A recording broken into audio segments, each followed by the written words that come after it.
Hello, my name is Dr. George Sparks, and this is Biblical Archaeology from the Ground Down, sponsored by Bible Interact.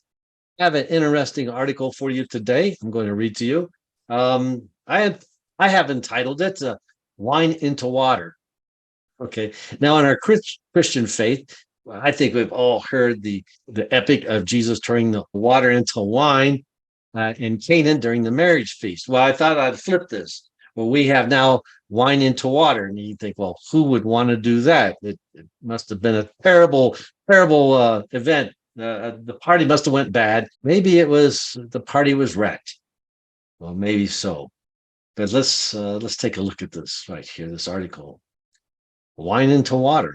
The remains of a 2,000-year-old shipwreck loaded with new wine jugs was discovered. Oh, it's a shipwreck. So the wine sank. So the water into wine had nothing to do with the marriage feast. I was just messing with you. This article is by Robin White. It went to print in August 11, 2023. So credit where credit is due, folks. The remains of a 2,000-year-old ship loaded with large jugs known as amphora. I have one over to my right over here and another behind my head. If I can go like this, you can see the top of it right over here. Two amphoras right behind me. Thought to have contained wine, and it was discovered off the coast of Egypt.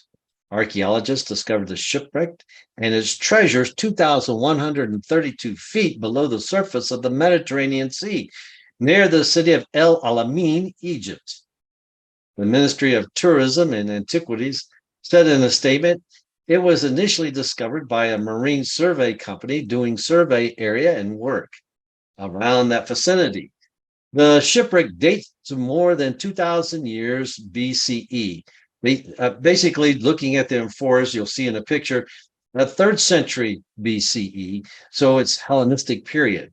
A large number of the amphora were found near this vessel. So the ruins of the vessel and amphoras were found, I guess, around about the ruins. Closer inspection of the jugs found them to have come from the Greek island of Rhodes. And a statement indicates that this might be where the wine was from as well. Now, how do you know that they came from Rhodes? Well, like these amphoras behind me, they have handles. And on the handles, as you can see right here, there's usually a stamp. In some cases, there'll be a stamp of the indication of where the product was from. Okay. In this case, I'm sure, and I've seen them, stamps indicating the product comes from Rhodes. So that's not too difficult. Now, during the 3rd century, once again, the Hellenistic period, the area around El Alamein was home to many commercial ports where ships could arrive bearing cargo.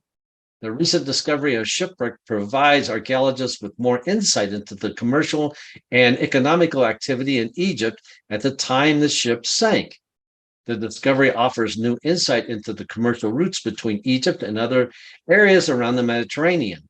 Abundance of food and drink products were traded between Southern Europe and North Africa, including wine, olives, and grains.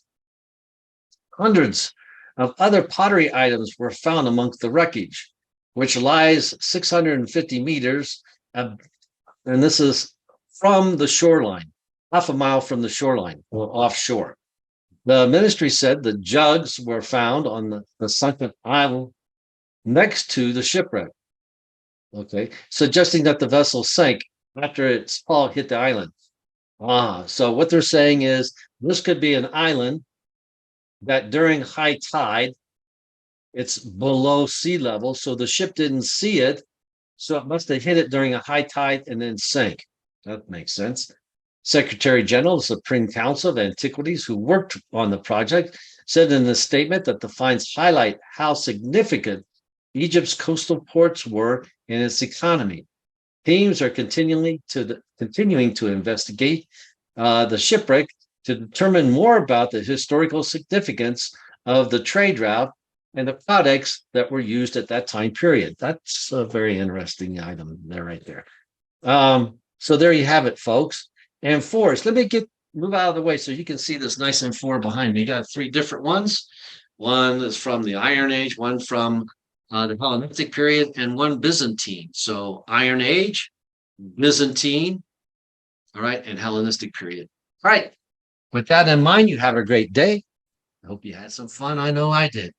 Any comments, be sure to leave them. Let us know what you think. All right. Remember to like and also subscribe.